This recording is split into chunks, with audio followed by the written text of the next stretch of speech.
All right. Hello again. Welcome to Controversies in Church History.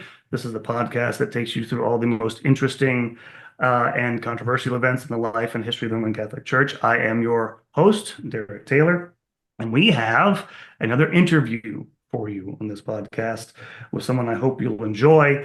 Um, this is the fourth interview we've done on Controversies in Church History, so I hope you'll be interested in this. But before we do, just a reminder that you can find Controversies in Church History on Spotify, Apple Podcasts, pretty much wherever you find podcasts. I'm also on YouTube. And you can find us on social media, on Facebook, Instagram, YouTube, various other X, I forget about that, and on the web at churchcontroversies.com. If you'd like to support the podcast, you can feel free to do so. I'm on Patreon as well. But today we have a wonderful topic and two wonderful people to present this to you. Joseph and Monique Gonzalez have written a book. Say hi to Joseph and Monique if you're watching this on YouTube.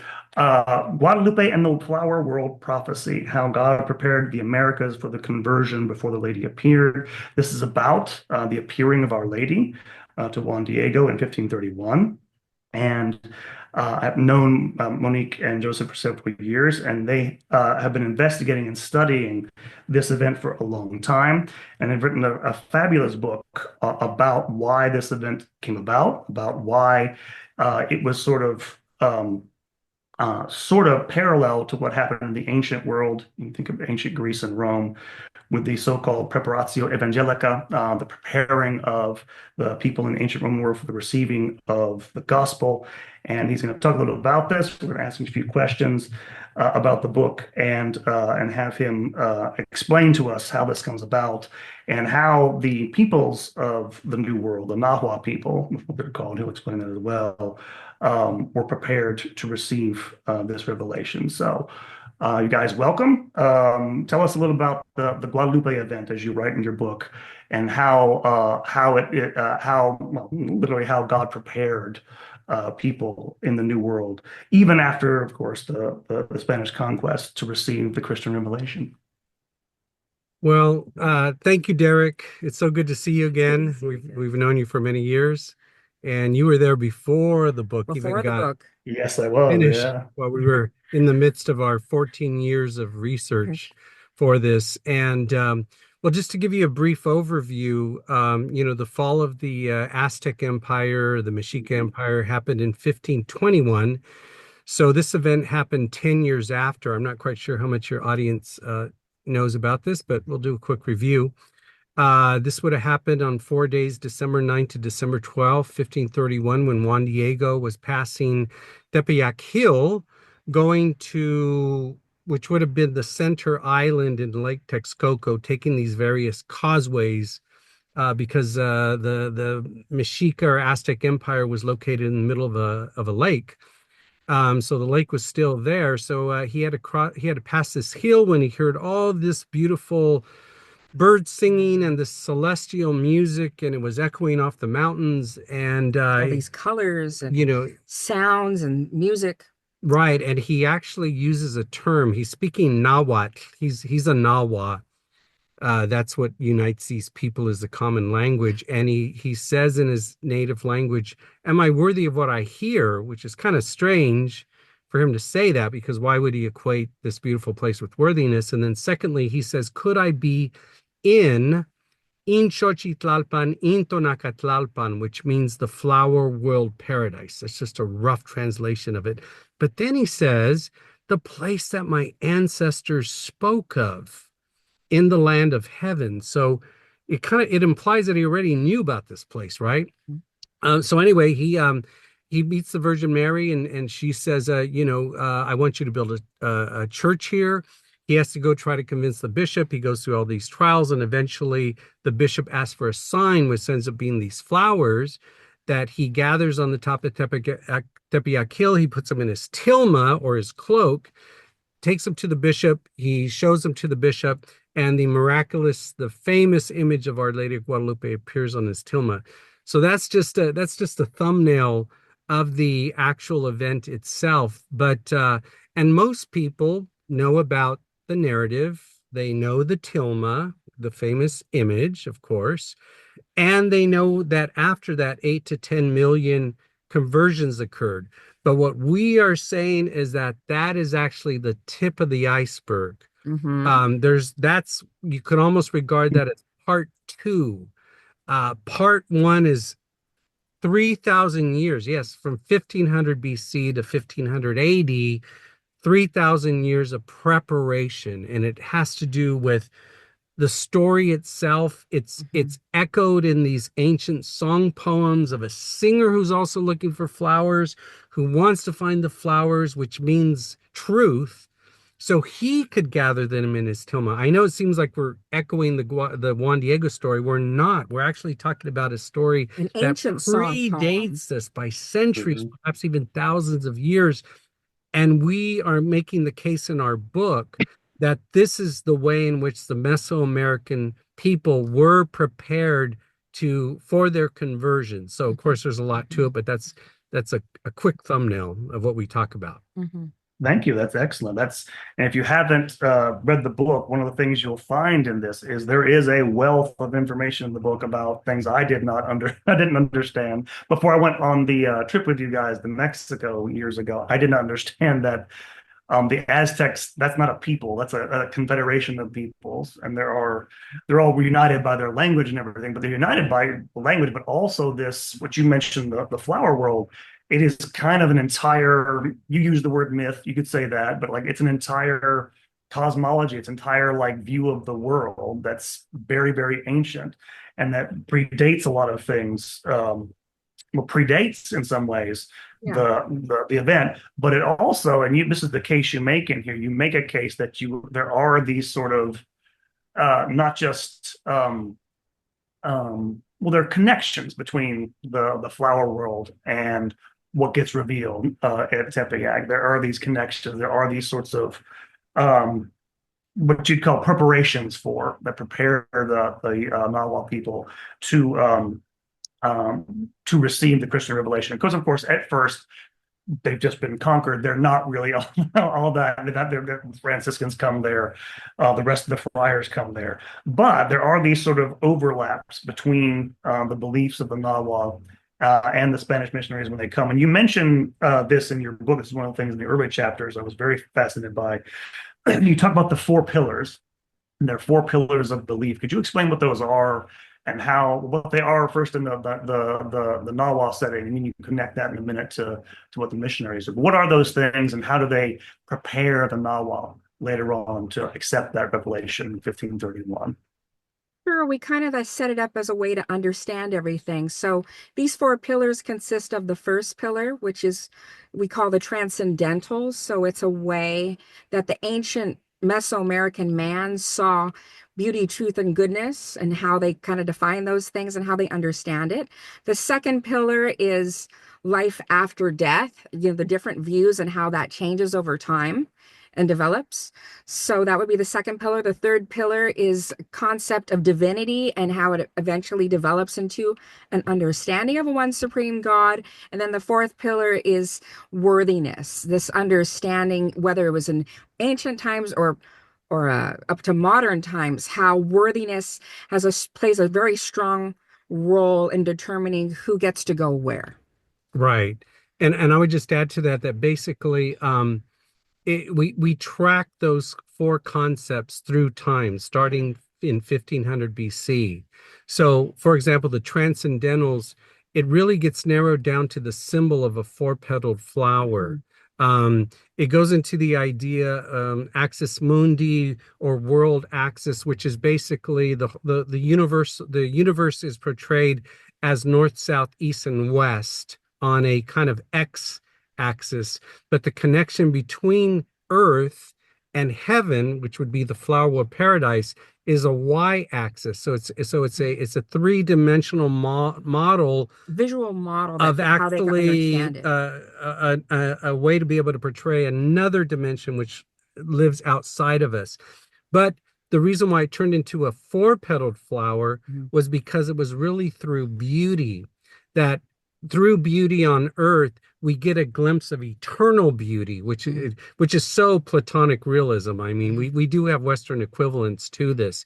So this eventually, this is from ancient times, because we see four-petaled flowers all over Everywhere. the place, in monuments, in Mayan archaeology, and in late Olmec in Guatemala. We see this four-petaled flower all over the place. And eventually you see this same concept. It morphs. It morphs into the Nahua period, which starts around 600 AD, where you see the poems. There is a genre of poetry called Aztec flower song poem, but it has to do with that idea that the flower becomes a symbol between the connection between heaven and earth.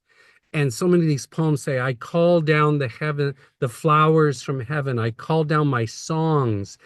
I call down the truth from heaven. And I like to gather that. I want to put it into my tilma or my cloak.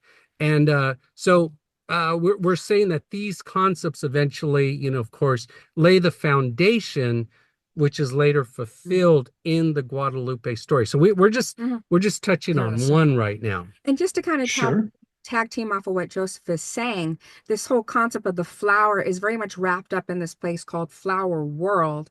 And we get a hint of it in the beginning of the Guadalupe story, what Juan Diego experiences. But what it's the best example, and many scholars have stated this, of a description of this flower world is embedded in this ancient song poem that we're talking about, which is called The Origin of the Songs, which is essentially about a singer who's looking for flowers, right? And so he's asking the Quetzal hummingbird, he's asking all of the birds and surroundings, butterflies and everything, and hummingbirds, where can I find these good, sweet, holy flowers?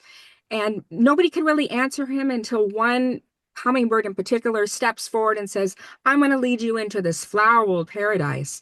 And as he's entering into this place, the description almost matches what Juan Diego says exactly. Actually, parts of it are word for word. It's almost word for word. So everything's singing in its environment. There's these intense colors, this powerful fragrances. It's putting the singer into a state of ecstasy.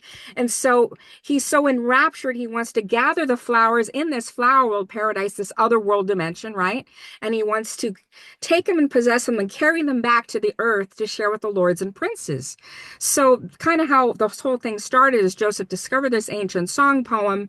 And when he started looking to what the scholars were saying, they were all saying that it's a fabricated the basis of a fabricated Guadalupe story. And that's what kind of started this whole research, was because the secular scholars are pretty much all intensively saying that they are connected, but not in the way people think. And so all of the religion was kind of forced upon the indigenous. And so we're trying to resolve these questions. But just to kind of conclude this, because this is an important point, the singer in the earlier ancient song poem actually never finds the flowers. And what happens? Which is a weird kind of turn, because you're going along this poem and you're thinking that the singer entered the flower paradise, found the flowers, but at the very end, the singer says, I didn't actually go there, and it's because I'm wretched, I'm full of sin, and I'm not worthy. But that it says the God of far and near can make one worthy of the flower world paradise. And the God of far and near in the Nahuatl language is Intloque Nahuaque. So through that, and when I was looking at the poem early on, when it so much confused me, because I didn't even know this poem existed, it says, through years we said, well, there's so many different pagan cultures that have these kind of paradise lost type stories. And this seems like a paradise lost story, because the singer sees this place, but can't actually go there. And it's because he's afflicted. He transgresses on earth. Right. So and then there's another aspect to it, because the structure of it is like a hero story, a la Joseph Campbell, Man of a Thousand Faces, that mono myth, we could talk more about that, but essentially what's happening is that the singer doesn't reach his goal. He's a failed hero. He's a tragic hero, kind of sort of like a la Oedipus Rex, right? Right. There's a But tragic element to but it. what it does in a way, in a sense, is you see kind of the sense, because this story would have probably been known by thousands, perhaps millions of people, and it would have gone back a long time to the cradle of their civilization. And this is not us saying this. This is the scholars Yeah, saying these it. are the scholars saying this. So the thing about it is that it's the way that the Mesoamerican culture saw themselves, their archetypes, as this kind of searcher, or people who are looking for the truth and want to go to this flower world paradise. And basically what it symbolizes is that the key to going to this place after death is to find these flowers, because the flowers mean ultimate truth. And if they can get those flowers, it means that they're going to the flower world paradise and they've been deemed worthy. Right. So that's part of the foundation that eventually gets fulfilled through the Guadalupe. That's excellent. And this is one of the strengths of the book, by the way, is how you set up this preparation, right? There is this question raised by this flower poem. Well, we can see this, but we can't quite enter there because we're not worthy. How do we get there? And it's really wonderful the way, and it is very well done. If you're listening to this, you should look at the book, because you not only talk about and I should stress to my listeners, if you don't know, just how sophisticated these people were actually in terms of not just, they mention these things being in the oh boy, the brain's dying, the symbols in stone, the axis and all those sorts of things, but also in song. They transmit these things orally. But they also have a sophisticated, philosophy about life, which develops as you get closer to the period. And talk about that for a second, how that does develop. Because one of the pillars, of course, is there's this move toward a more monotheistic view of the deity. You mentioned the god of Faramir, right? Because this plays into why the Nahua eventually do receive that revelation. Talk about how that, and talk about specifically, I was fascinated by this, I guess what we call the philosophy conference. This is right before, 20 years or so before the Spanish land. Talk about that development, if you would, please. Sure, it's kind of interesting because in 1487, it's the time of the Renaissance in Europe, but there is a major temple to Quetzalcoatl, to Huitzilopochtli, sorry, where there was a lot of human sacrifice. They say We maybe visited when I was there. between 40 to 87, 40 to 87,000 people were sacrificed in 5 days in 1487. Just 3 years later, a poets' conference was held not very far from there, and it was basically a compendium of a whole bunch of the poet kings came together to ponder the purpose of life. What is true? What is not true? Are we dreaming? And so in the space of a period of time, they're creating all of these song poems to try to get to the heart of what the meaning of life is, which kind of makes sense in the context of all this death. And yeah. like So I mean, this is unfortunately, we have to give so much background because people don't really know how to parse what was going on. So the Aztecs of the Mexica, they were the most dominant group, and they were the ones that were doing all the human sacrifices. But so many of the other group, especially the second most powerful of the groups, was the Texcoco, the Alcoa of the Texcoco. And they were really the center that carried on a lot of the flower world traditions. And one of the kings, Nezahualcóyotl, or Hungry Coyote, he himself was a poet king, and he encouraged all the other leaders of these various, what they call city nations or altepets, to also write flower song poetry. So he died in 1470, but in 1490, his legacy carried on. And in the places, the places where heading towards Puebla, or what used to be the area of the Tlaxcalans, those were the ones that were the hated enemies of the Mexica or the Aztecs. They were most of the sacrificial victims, actually, of the Mexica. Exactly. And one of the places close by in Huechoncinco was the place where this poet conference actually occurred. So, and there's a recording of it. Actually, that event itself turned into a flower song. And it's in this the collection that we're of these collections of sour The grows. It's cathodic actually part of missions. that. But they're pondering life, and they come to the conclusion that the flower is the only truth on earth, which is very kind of metaphysical, kind of Mhm. Aristotelian kind of way of looking at the world, and through beauty, having this connection. So they came to that conclusion. And of course, we're talking 1490. The Spanish arrived in 1519. So, the timing is very interesting that they came to these conclusions. Right And before. and that's one of the points that we're trying to make in this book is basically, the Greeks, we keep going back to the Greeks and the way that things work. The Greeks had come to certain understandings in their pagan way, or without Christianity. The Natural virtues, theology. natural theology, the idea of a first cause or primary mover, exact. So they had already come to that. So it primed them to be able to understand Christian concepts. And we're trying to say in our book that the same thing happened in Mesoamerica. There were kind of an equivalent of philosophers and they came to certain conclusions, and the timing was perfect. God's timing was perfect, and it led them over to Christianity. And this is one of the, I thought one more, I mean, it was all pretty fascinating, but this especially because, and to again make it clear to our listeners, the Aztecs, they're basically, I think, were basically three major groups, right? The Mexica were the dominant, but it's an empire. That's where this sort of industrial strength, sacrifice comes from. It's meant to intimidate the subject peoples, which is one of the reasons why when the Spanish get there, the Texcocans are like, yes, please help us if you would like get out from under this. And so it's not all this. That really is a major point because it never occurred to me when you guys first told me this year. I'm like, oh, that's a big deal. Actually, it makes a lot of sense. But it also makes sense with your larger point about the preparation for the gospel.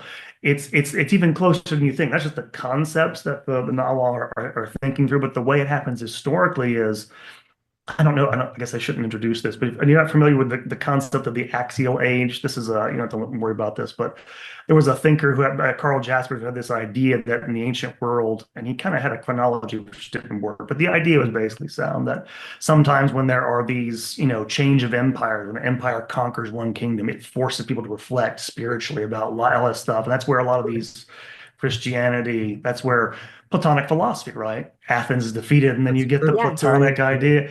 And this is Yeah. what happens with the Nahua, right? They go through this, I mean, it's really weird how recent that actually the Aztec Empire is like, what, 1430, something like that. It's not that farther, not even a century really before the Spanish get there. And it causes this, they have to like, a crisis, right? So you have this deeper look at things, and that sets up, the things that come later. So it's really well done in the book if you're listening this first time to look about those things. So, Yeah, if I I, could I, just lo- I love that you brought that yeah, point up. yeah. In fact, we talked about it because Huechoncinco, for example, is really located center between the Mexica and the Tlaxcala, that their daily lives were in question. So it Constantly really, flipping, and they're in the middle of the warfare. right. So those ones that were stuck in between, it's funny that so many of the philosophers come from that That same area. area. And we talked about the Peloponnesian Wars. I there you go. that You mentioned the Greeks, so yeah, you yeah. didn't. So we mentioned that, the philosophy of existential, just Crisis. crisis or existence grows from that. And it was a similar dynamic that happened at that same time. Yeah, I mean, it's really wonderfully laid out for the reader. Like, even if you weren't, again, if you're not familiar with those things, you get why these things happen, and you do a really, really wonderful job of that. Mhm. And again, I wasn't aware of just how sophisticated. I guess I knew, but I didn't know exactly. Like, I didn't understand that the Aztecs had a school system. I didn't understand that they had those sorts of things. I'm going to butcher the name. Is it? I can't. It's the Tamakat? what? No, the singers who carry on the tradition, they're kind of like teachers, starts with a T. Lama, Tiname. Tiname, there you go. yeah. Their role is this very like sage-like, passing on of this stuff. It was fascinating to understand that. Okay. You have I only had the vaguest idea of what the Spanish were coming into when 'cause you hear the stories, you hear about the conquest, you hear all that stuff, and they did this, they didn't know what they were looking at, but like, oh, this is what they were looking at. And it really is an eye-opening read to understand all that. And to understand, lead into the next question. I guess this would lead us into that as well. But when the Spanish do come, Mhm. they have this, okay, they come here and they see these people are very sophisticated, right? And again, there's the problem, of course, of like human sacrifice, and they tend to like that blurs their view of all these people. They lump them together, right? Which is probably where that initial lumping them together comes from. What are the big stumbling blocks in between them trying to communicate the gospel to these people, and what kind of questions, what kind of problems they find initially going try to do that with a, yeah, you mentioned one specific event. I'll let you talk about it, but yeah, how they did this and what were the problems they had communicating. This is a big, obviously, even beyond the religious element of this, it's a big thing. We live in a multicultural world, like that cultural, like clash on these other things. So it's fascinating to read this. Please, yeah, tell us if you would. Yeah, well, one of the cultural clashes it can kind of be rooted in the word for truth itself in the Nahuatl language is Nelly. Um, and the funny thing about Nelly is it not only means truth, but it also means rooted. So basically, the understanding is that if something's not rooted in their culture and in their traditions, going back as far back as anybody can remember, it must. It in other words, it has to. It's only true if it's rooted in the traditions. And the second word that it works in tandem with that is yankeek, which means new, but new also means false or immoral. So again, it has to do with this whole idea that it has to be rooted in the deep past in order for them to trust anything, to be able to move forward with it. And one of the first things they said in a documented meeting with the Franciscans is, a new word is this. So they weren't only saying that it was something new to them, they were saying it was false and it must be immoral because it's not trustworthy, because they didn't have a way to anchor themselves in what the Franciscans were saying. Right. So there were also things like, the indigenous practice polygamy, slavery, and that was very economically beneficial to them. So they weren't going to give that up so easily. But what we try to explain is that, the fall of the Mexica Empire happened in 1521. Really, the first 12 apostles, what they call the first 12 apostles, or the priests, Franciscan priests, came in 1524. There were some initial adult baptisms, but then after a few years, it completely dried up, and they wanted to really kind of pack it up and go back home. We see this reflected in the letter. Yeah, there's a famous letter where Bishop Zumarriga, the bishop that sees the Tilma and the Guadalupe event, he basically says, we're not getting through to these people, and if you really kind of see what happens, the Nahua philosophy, the way that they saw the world through flowers and songs and metaphors and symbols and this flower world paradise and all this thing, it was deeply entrenched in their culture.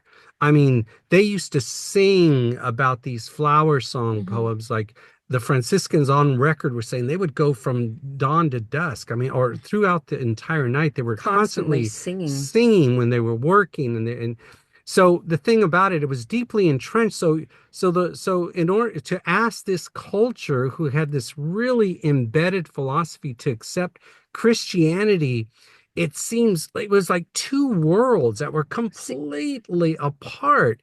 And you could really see why the way they communicate themselves. It's all metaphor. They didn't convert.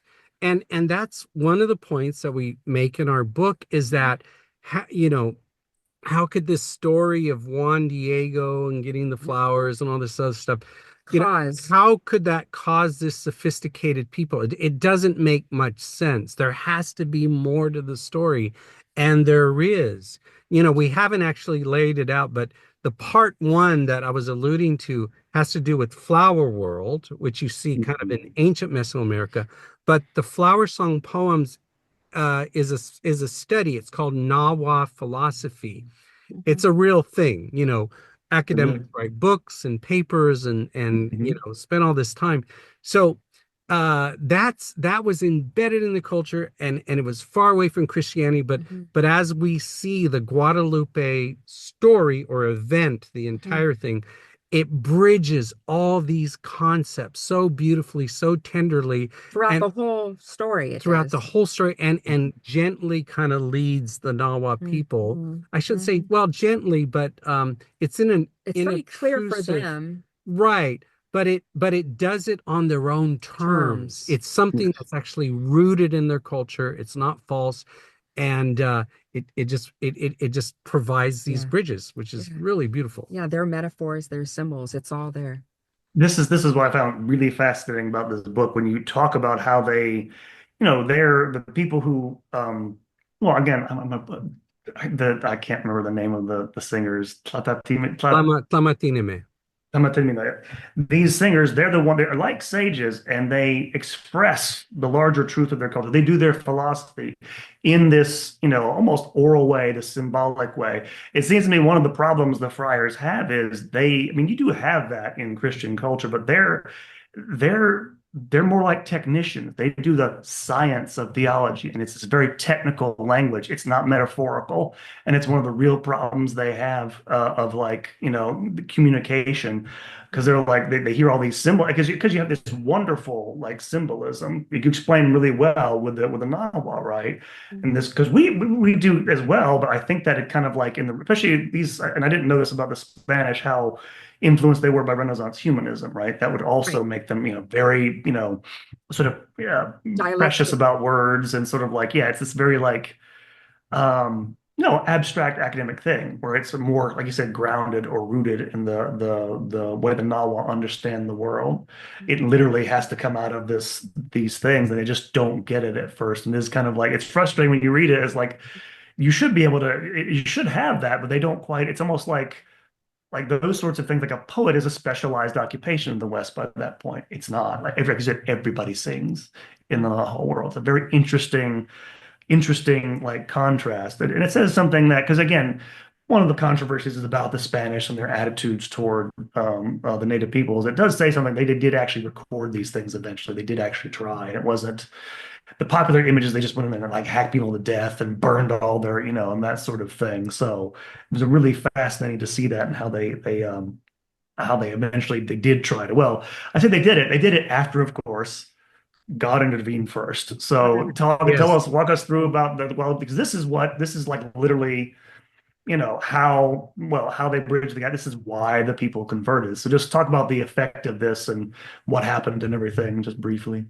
Well, just really quickly, I just want to introduce as a good example, and it'll be a good bridge to the question that you're asking, is give an example of one of the problems is the concept of flower and song, which is two different words that one means flower, floor means flower, and canto means song. But when you put it together, it comes up with a third meaning. And this is a huge fundamental aspect of sort of like the Nahua way of thinking, the Mesoamerican way of thinking, that was causing an issue. So how this plays forward is that the Guadalupe narrative is written in this particular form of flower and song. So it's metaphors stacked upon metaphors. Right. And it has, going back to the four pillars, just briefly, which would be the transcendentals, life after death, one supreme God, worthiness, it's all contained in the Guadalupe story. So at the very beginning of the Guadalupe story, Juan Diego goes into this place which matches the exact description of this flower world paradise that has been told for centuries, perhaps, millennia, to his people. So it lets the Nahua people know that this Juan Diego, as a baptized Christian, actually goes into this place on earth in history on a specific date. We reference Tolkien in that case because something that was myth in the past now becomes what Tolkien calls true myth. The myth actually occurs, and then we quote Jordan Peterson too, because when he's referencing the Gospels, he says, it's a place where the narrative world and the objective world touch. And that's why this event was so significant and would have been so significant to the Nahua. So it combines two concepts of a life after death in this beautiful place, both for the Nahua, and it links it to the Christian concept. So that's actually pillar number two, life after death. the third pillar, a one supreme God, it's so interesting because Guadalupe introduces herself and she uses all these different terms in Nahua, but one that's super significant is she says, I am the mother of Intlokenawake, the god of far and near. Now, that Intlokenawake is specifically used in the earlier term as the God, so to speak, not a polytheistic God, but the attribute of a one supreme God who makes you worthy to enter this flower world paradise. So essentially, what she's saying is, I am the mother of the God of far and near, the one that makes you worthy to enter this flower world paradise. And of course, getting back to, she also says, I am the one true, the mother of the one true God. And she uses the word Nelly, the one we were just talking about, the one that also means rooted. So she's saying there, I am the mother of the one rooted God. You know about this one supreme God. It can be found in your culture. So that's one supreme God. Then, of course, Juan Diego finds the transcendental connection, which is pillar number one for us. He finds that connection between heaven and earth, these transcendental flowers, and he actually gathers them in his pillar, his tilma. But what happens is that he's metaphorically, he's making the metaphor true. And he's fulfilling the metaphor. And he's fulfilling a prophecy. And we go into that because, it's also prophetic because it's being fulfilled.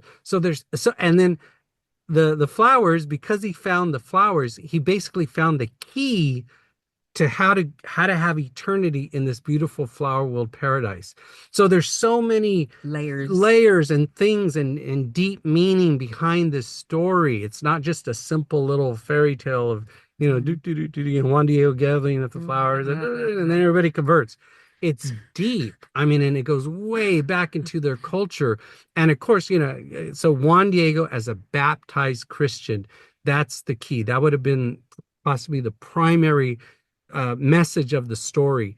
And after that, as we know, 8 to 10 million of them of the indigenous completely changed dramatically, going from cold and indifferent and basically sometimes even being very hostile to the Franciscans to seeking them out, begging and crying for baptism and hundreds of miles. There's only 40 priests on the ground, just to give you an idea.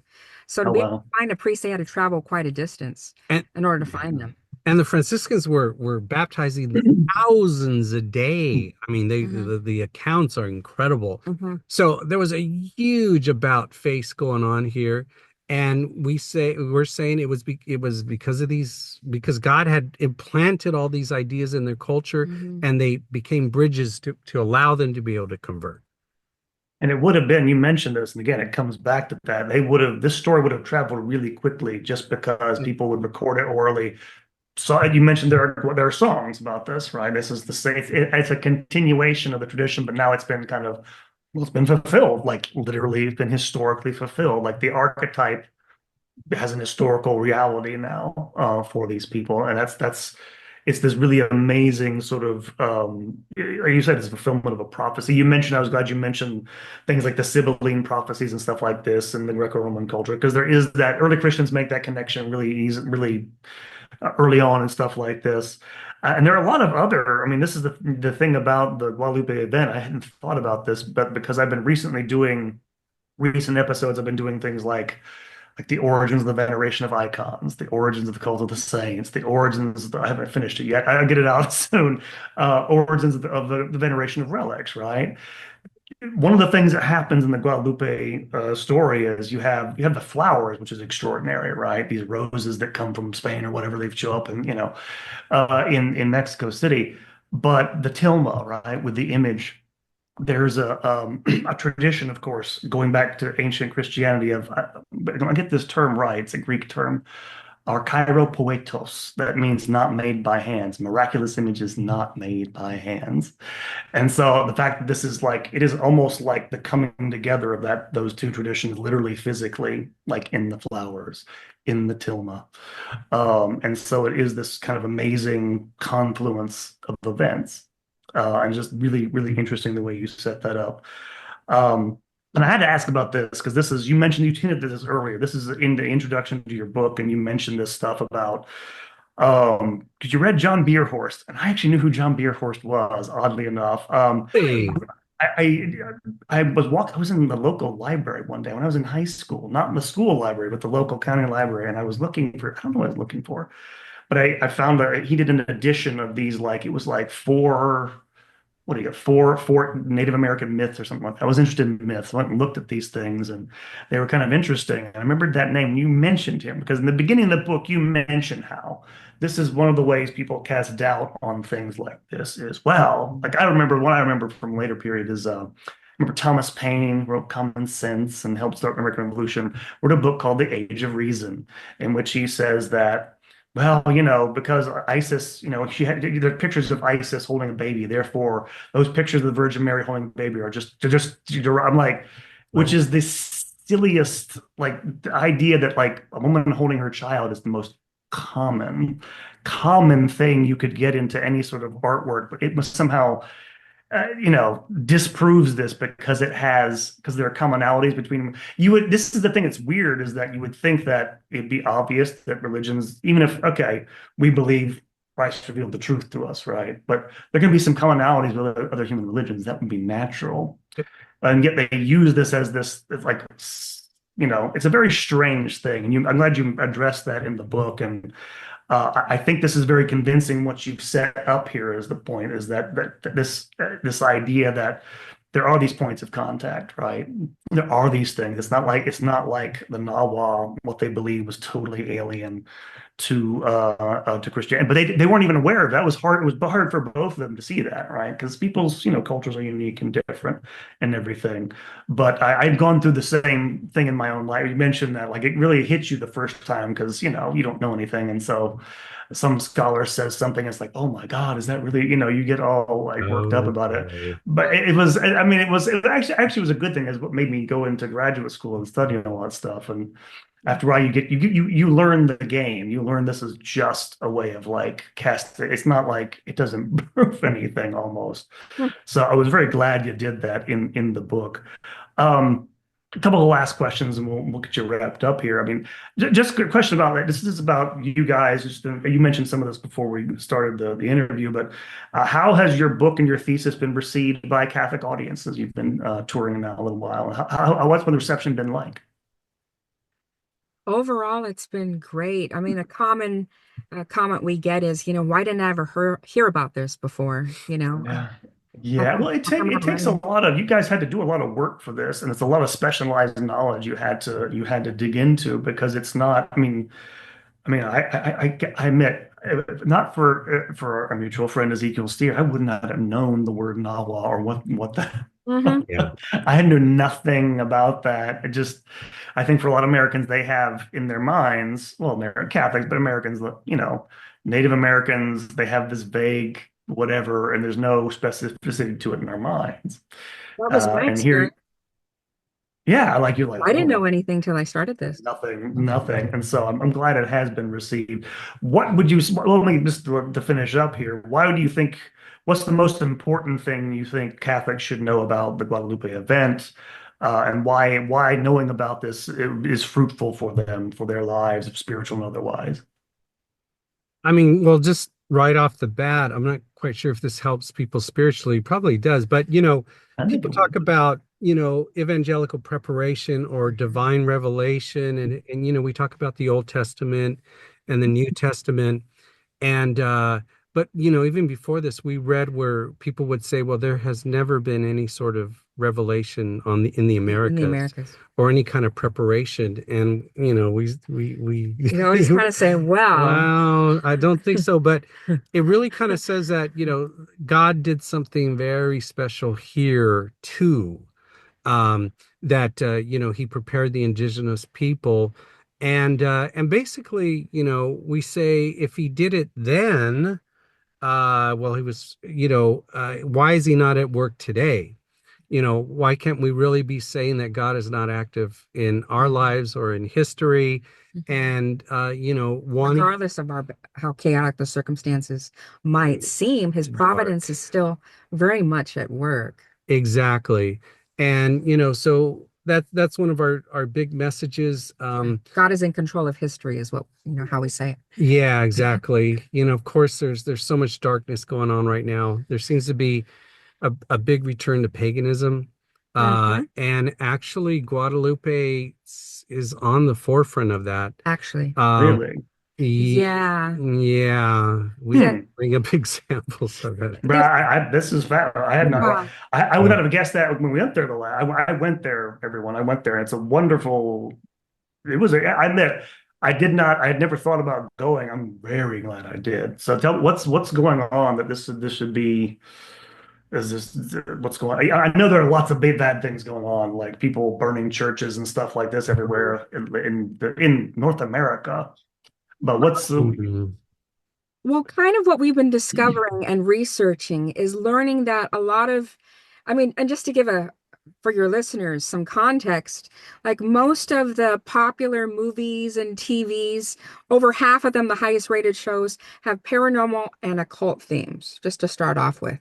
Mhm. TikTok, the hashtag oh witch talk has a couple million adherence to that. And what I started digging a little bit further into it, and what I've been finding is the most of those occultists, they hold Our Lady Guadalupe as one of their main patronesses.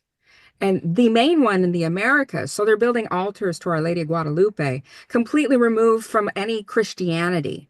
And they're turning to her and saying she's the one who's helping them develop their paranormal sensibilities. And even just worse Yeah. is that there was a movie that came out in the 90s called The Craft, and it's about these young girls who took up witchcraft. I haven't seen that. And then there was a follow-up. There was a sequel that came out a few years ago called The Craft Legacy. And in the very trailer, you actually see the girls doing a witchcraft seance. I don't know what you would whatever call you. And In there's front of a big poster in their room is of Our Lady of Guadalupe. Mhm. And we did a little bit more research and we actually found the first part uses the image of Guadalupe as they call it like an Easter egg, throughout, but they're definitely a quote. And this is They're Sony wearing Pictures. capes while they're performing witchcraft rituals, Wiccan rituals. With They're wearing a cape with Our Lady Guadalupe on the back as they're doing the ritual. So this kind of ties in with what we're finding out on the Reddit subthreads and everything else. And just quickly, so if they're basically saying that Guadalupe is an Aztec pagan goddess, Mhm. and of course, especially in Mexico, if you've ever heard of La Santa Muerte or the Holy Death, is actually kind of a mockery of Guadalupe. It's Guadalupe looks like her, but she has a skeleton. So, which a lot of the narcos and different people venerate, whatever the word is, but it's a major problem in really thinking that Guadalupe is really on the forefront Of that fight. of that. Like you don't really, we're not, you don't see like Lords or kind of Fatima. They're not using those in They're not using those. Not to put those down. Those are certainly No. important apparitions too. but they're adhering to her image in particular, Yeah, which is interesting. right. There's a There's a fascinating. lot of disinformation. a lot of This disinformation. stuff that kind of grew. Well, I mean, maybe you could say It's it come grew on. from academia. Mhm. It's a serious problem, It's a serious and problem. it's also it's young people, girls. especially young girls who go or just young whoever go into college, and they may take like a Latin American studies course or something. The first thing they hear is that Guadalupe is a myth, Mhm. and it's actually an Aztec pagan goddess. So they're already But- putting her like one step away from holy death, so it's very scary. But Oh, part of no. what we like to focus in on is what's being twisted is that Our Lady of Guadalupe is the only apparition or vision that has actually converted people away from paganism, away from occultism. So in a sense, By the millions. by the millions, you can almost consider her a type of patroness for fighting that and beating that. And just to confirm what I'm saying, just we've heard from exorcists that a lot of the difficult cases that are happening right now, that Our Lady of Guadalupe, in a particular way, is playing a role in exercising high-level issues.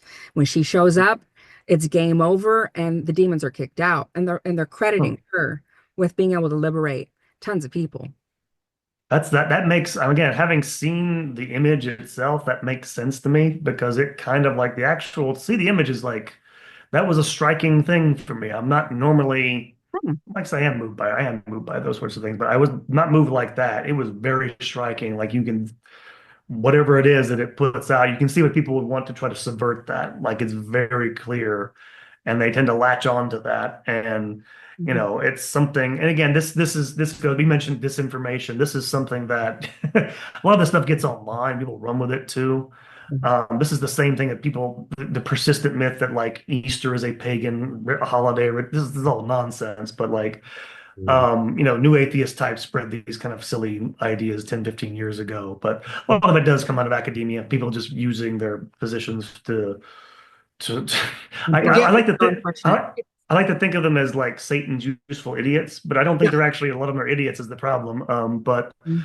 that is what they're doing. Like they're doing that work. Just to let you know, it is actually very easy to dismantle those It anti-Guadalupe arguments. is. I mean, Yeah. in fact, I don't know, that might be our next project, but like Please for do. Sure. example, the whole myth that, that they all these indigenous were forcibly converted. The way, how do you Mhm. spell that argument? Well, there was only 40 priests on the ground. Less than a couple We thousand know who was Spaniards. there. The Spanish church kept, good records. We know Mhm. exactly what was going on. And how does 40 priests forcibly convert, 8 to 10 million people? And So so fast. that's just a quick example, but so many of those other anti-Guadalupe or anti-Catholic Christian can easily be dismantled. That would be a useful project because there's actually, I know this, there's someone I follow on the internet. He's actually an atheist, but he has a website called History for Atheists. And his whole thing was he started listening to these new atheist types and he got so tired of them listening to like lie. He basically, and the guy must be like, he's an atheist. He's not going to make it, but like he probably should. He spends like hours on the internet, like trying to correct these people on like Twitter and stuff like this. On Like, the lies. no, no, no, it's not like, because they just lie constantly. Like it's just constant. And so It's the that is something people same would need thing to with hear. Guadalupe. People will send us this, one guy, when our book first came out, sent us this image. It's like a fake Guadalupe. It's like an Aztec kind of drawing, and it kind of seems like Guadalupe. And we're like, that's fake. It's totally fake. We've been studying this for a long time. We've never even seen anything close to that. He was spreading it around like it was real. And This is the I'm truth. And we're like, no, not and really. unfortunately, we actually, some academics have done the Ooh. same thing in these actually reputable books. They have put out, they either leave out information Don't source it. or they don't, they'll Source. say something that is very, very sketchy, And then and they don't back it and up. then they And then don't back it up, then everybody quotes them. and then other books quote them, and then it's taken as gospel truth. So, That's because this is kind of the folk wisdom of academics, right? All that stuff is yep. just because they assert this stuff, like it, gives back to people in the 18th century, like David Hume or Thomas Paine, and they just repeat it. Yes. They don't. There's no critical examination of that at all, and so no, I think you guys done a wonderful service for a Catholic. I think this is highly, obviously, I really love the book. I highly recommend it to my listeners. If Monique and Joseph come to your area, go listen to their presentation. It would be great. Any last thing you want to tell the listeners, or anything you want to promote, or are you going to? Yeah, I'll put the book up again.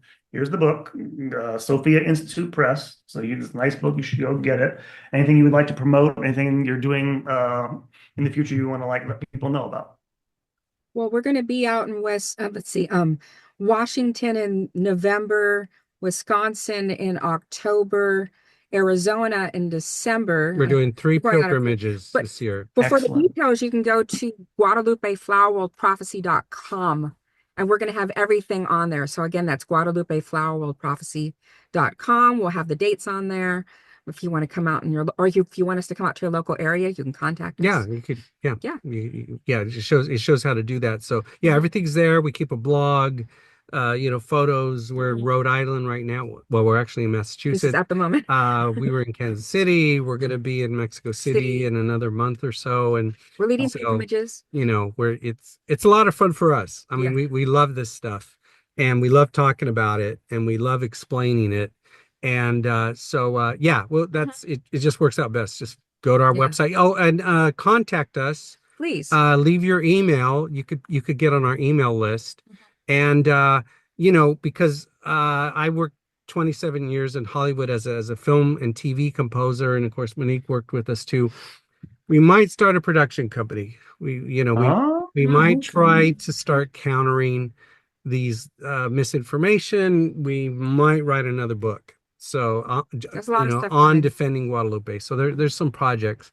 And if you want to follow that, if you want to help us out, just go to our website. Everything's there. There you go, ladies and gentlemen. I want to thank Joseph and Monique. This was wonderful. Thank you so much, guys, for sharing your time. I know you guys are busy, so thank you, guys. God bless. And once Bless you, again, Derek. yeah, thank you, guys. Everyone, come visit the podcast, Spotify, Apple, YouTube, stuff like that, and we'll see you next time. Thank you, guys, and God bless. Just remember, never lose hope. That as well. God's in control of history. Amen. Amen.